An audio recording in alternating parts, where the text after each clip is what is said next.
But so among the many things we love this week, what did we talk about? We talked about the runaway clothes party happening at Nomadic Trading. Johnny Jones, Turkeys for Durham. What else? We talked about Smash Fest on Black Friday at the Scrap Exchange. Good dance and music, November dances at Duke, and the Duke New Music Ensemble at Duke as well, as we're sort of summing up the semester before the Thanksgiving break. And through this lens, yes. Photography on the Gallery downtown Durham turns 10 on Friday night, the 21st, and they're having a big opening and celebration of that. So stop by and give a happy 10th kisses to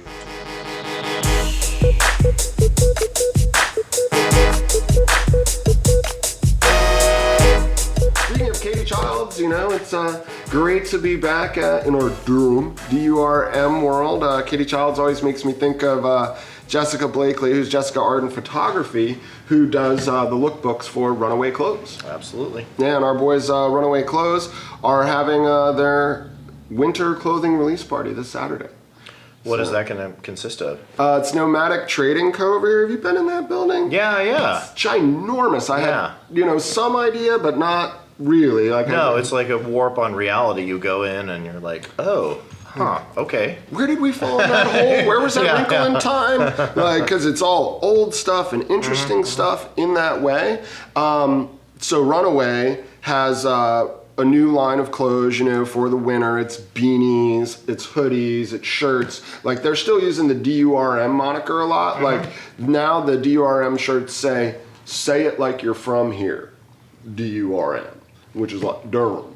Okay. Which I'm assuming it's like Durham. I'm not from here. Nobody in the I can't really say that. I grew up in Jersey. I don't flipping know how you say it, actually. I gotta, But it's an acronym. Right. So I think there's, exactly. There's going to be some beer. There's going to be some people. There's going to be the new clothing. And if you go online to the Runaway Clothes site, which I was doing this morning because I love Jess Garden's photography, there's a bunch of cool pictures. I think shout out to our buddy Rusky, Justin Laidlaw, because he's one of the models, and somebody who is Miss Teen USA.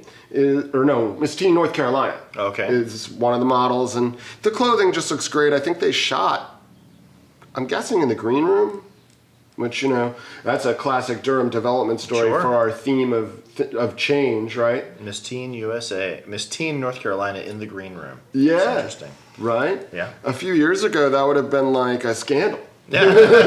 What happened? Probably still is. Right. Yeah, the green room's floor probably still does slope. So Runaway Clothes is having that big party this Saturday. We are inside today. I guess we should tell the people we did start at Coco Cinnamon. Cold morning. Good day for hoodies, actually. Yeah, right. Yeah, if you're getting those winter clothes, for sure. Yeah. But yeah, I saw, even on this cold day, I have to say, I did see people bike commuting in. I took a picture for the Clarion Content Twitter of multiple people biking in, and I was like, yeah, hardcore. Yeah, it's busy. People still getting outside, sitting outside. Yeah. Outside of Coco, outside of other places I saw this morning. So yeah.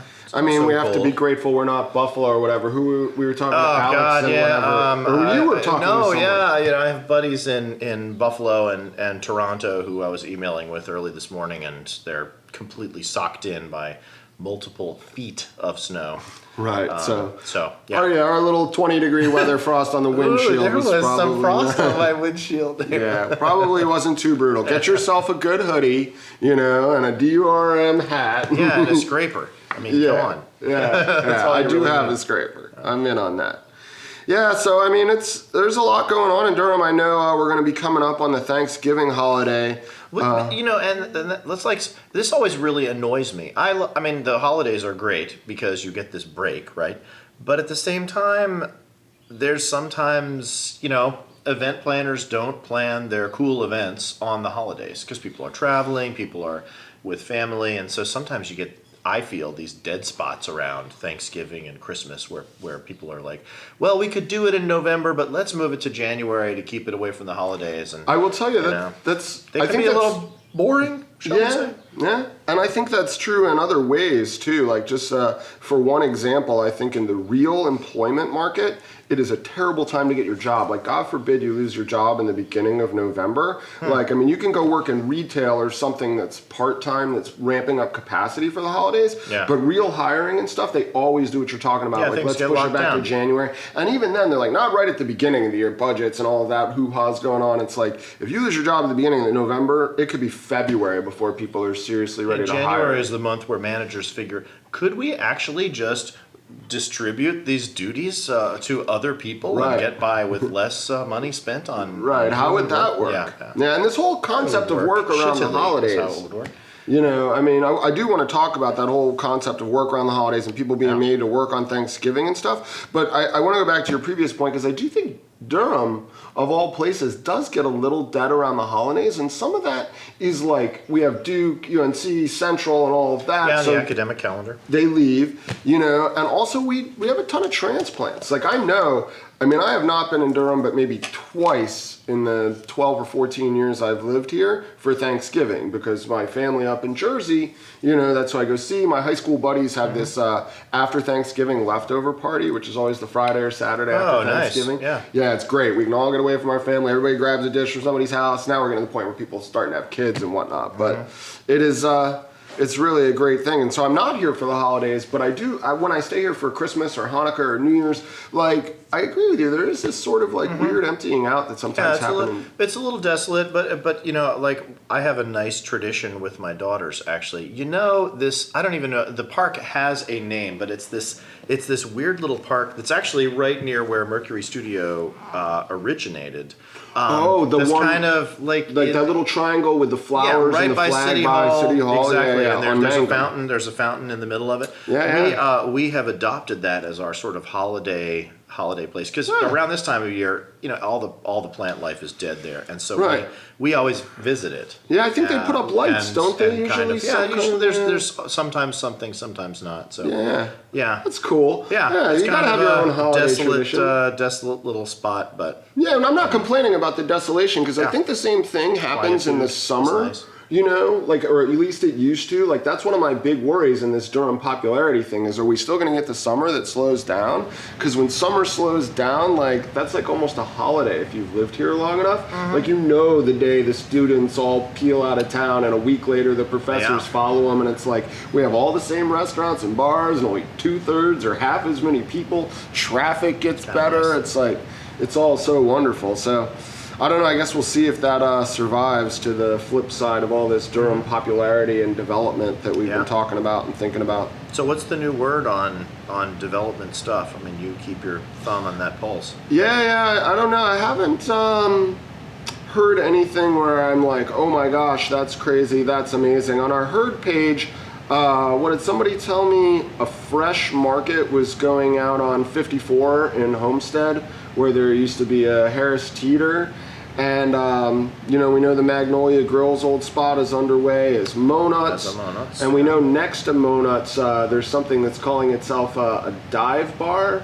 Again, we've got a picture. I think it's like Atomic. The name of it is the dive bar? Yeah, or maybe the subtitle is the dive bar. It's like Atomic something or other, the Durham dive bar, or Durham needs a dive bar, which there's an argument that that's not totally untrue.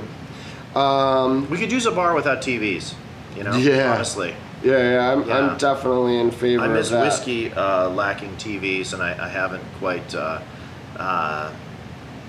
warmed up to Criterion yet. Yeah. I heard somebody the other day, though, saying, what's the difference besides the name? I mean, I don't know. Is the decor changed? The decor has changed a bit. Criterion has adopted these weird booths that are, I think, perhaps used to torture people in the past. That's just total speculation. Those blood stains probably don't mean uncomfortable anything. booths where the table is truly a third the size of this table. I mean, that's very weird. I don't know. They don't make any sense to me. Yeah, maybe they're going for some kind of New York thing. I mean, there's just so much transition. It's so fast. I saw that 21C, you know, the museum hotel that's going in the former SunTrust building is hiring.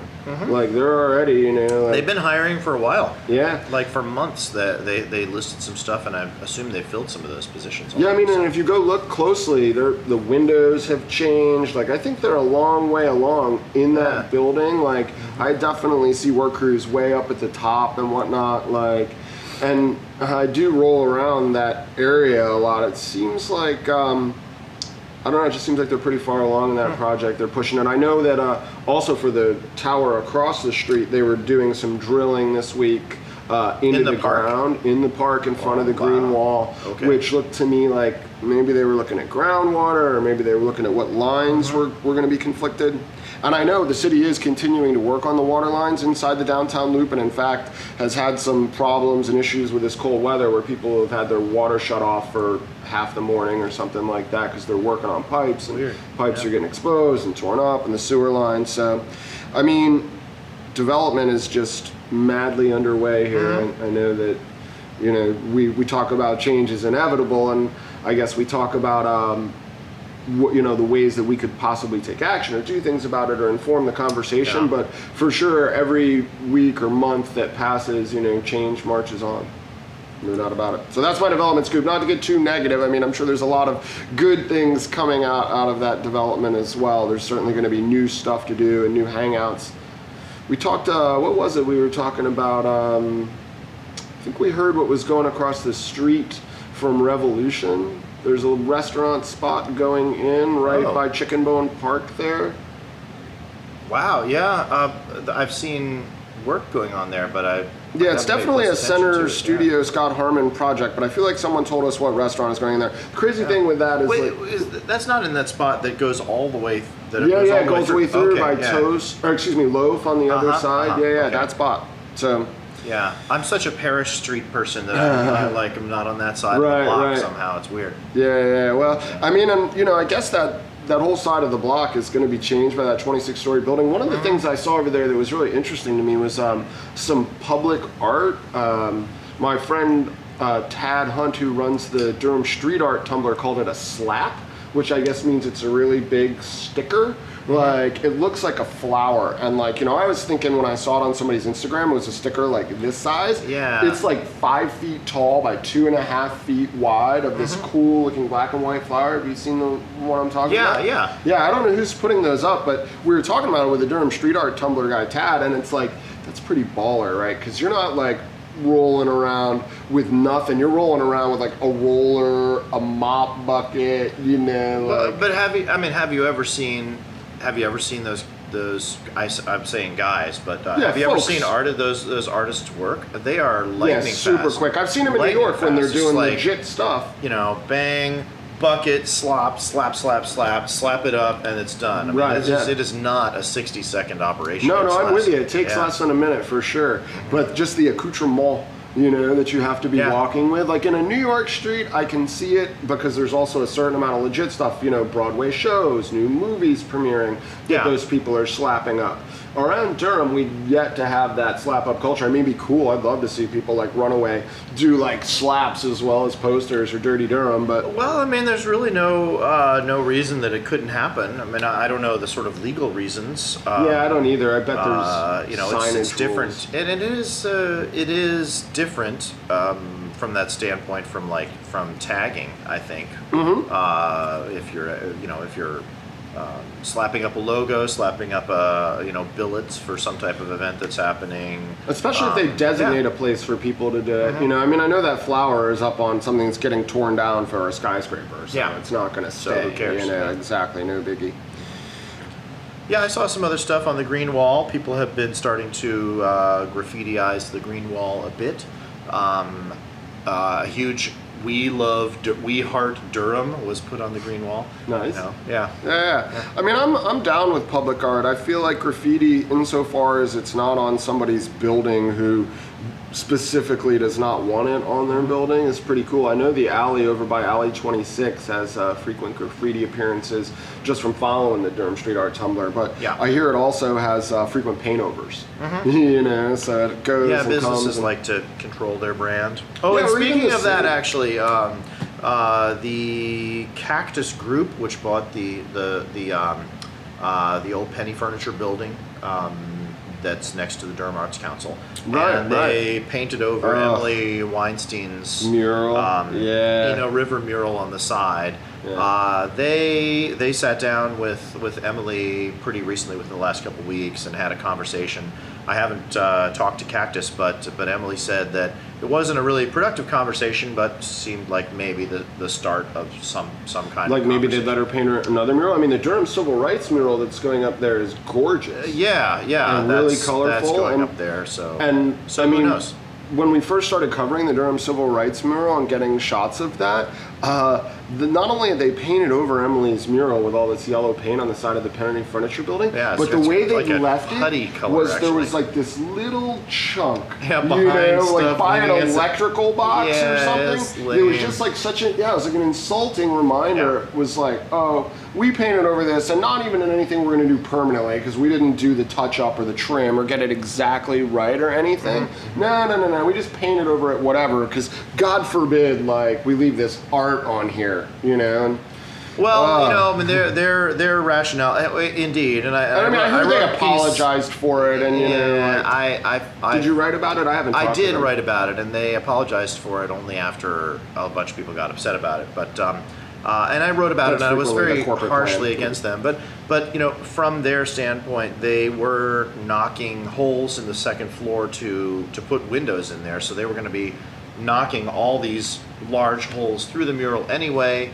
And they say that they simply didn't know that this was a work of public art. It was just, we bought this building, we get to do stuff. They talked to the Historic Preservation Committee about it. The Historic Preservation Committee made some recommendations about you should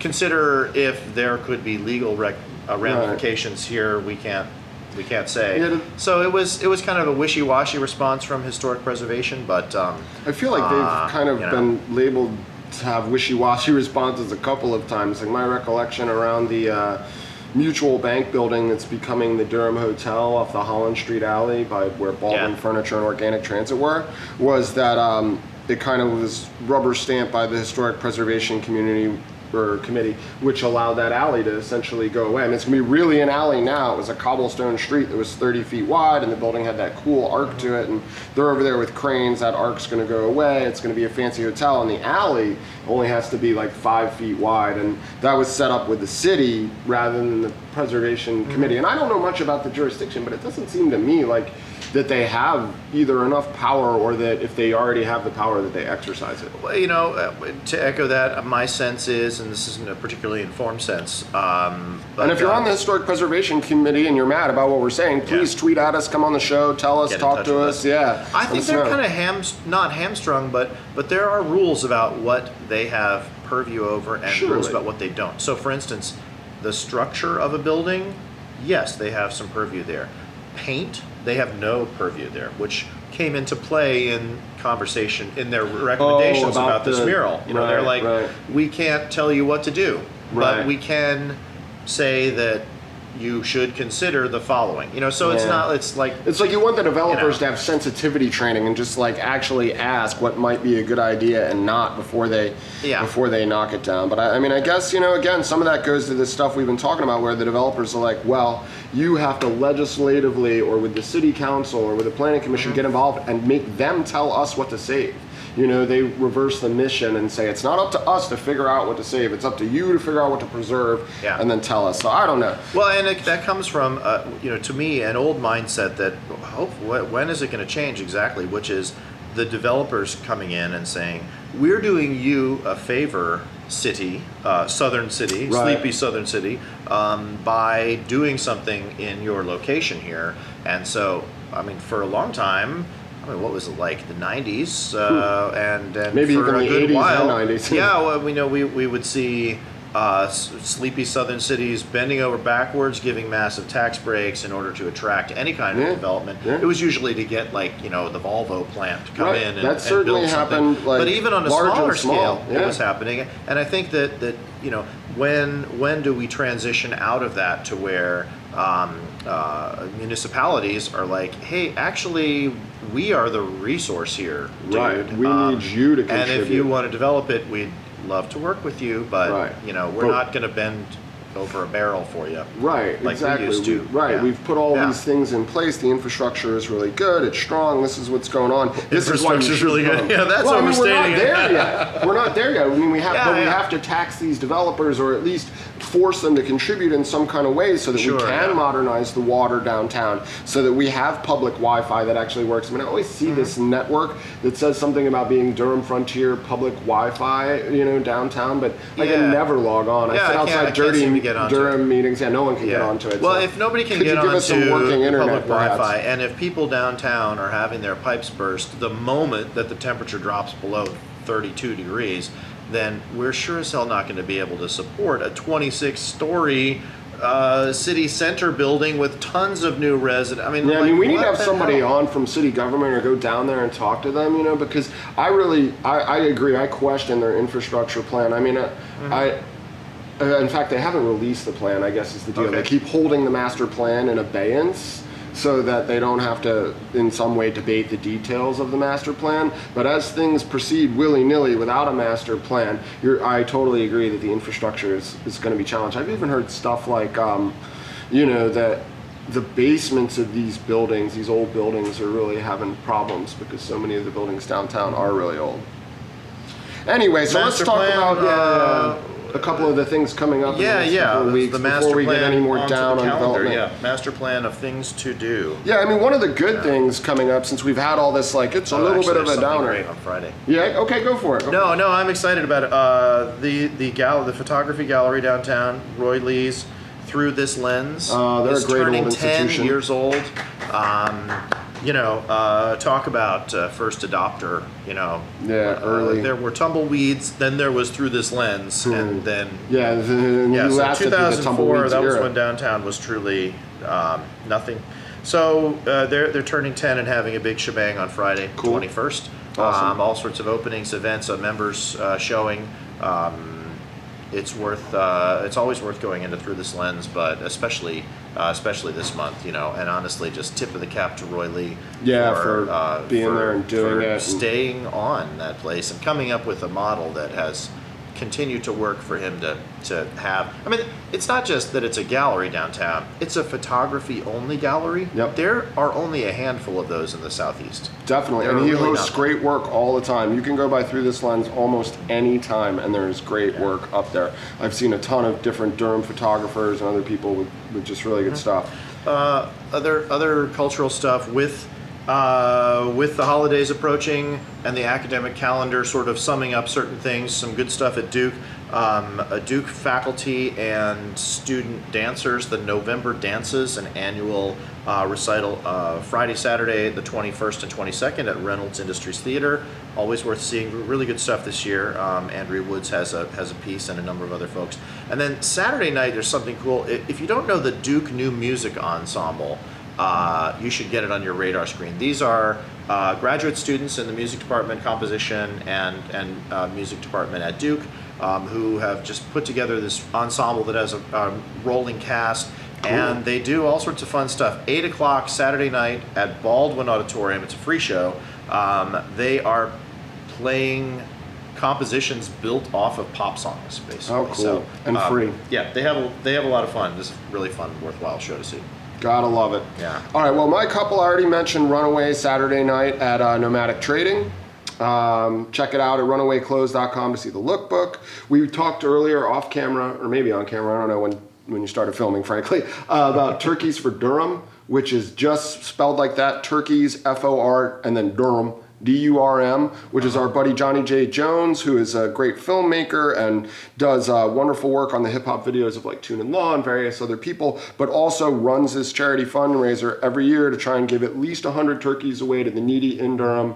I know Runaway Clothes behind it, the Clarion Content's been behind it in the past, and last year I think they gave away 120. We're hoping to do more than that this year.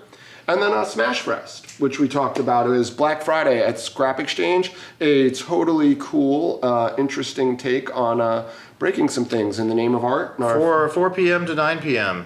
Yeah, definitely worth seeing. And our friend Anna Wallace, who we've been writing about on the Clarion Content, genius ceramicist, will be there with a performance piece that involves breaking her own ceramics. We've got a couple of articles on her on the Clarion that I think you'll enjoy. And Chris, I've enjoyed this. It was nice to do it inside. Cocoa Cinnamon, Always thanks for good giving us talk, the fuel. warm. Mercury Warm Studios, thank you for giving us the space.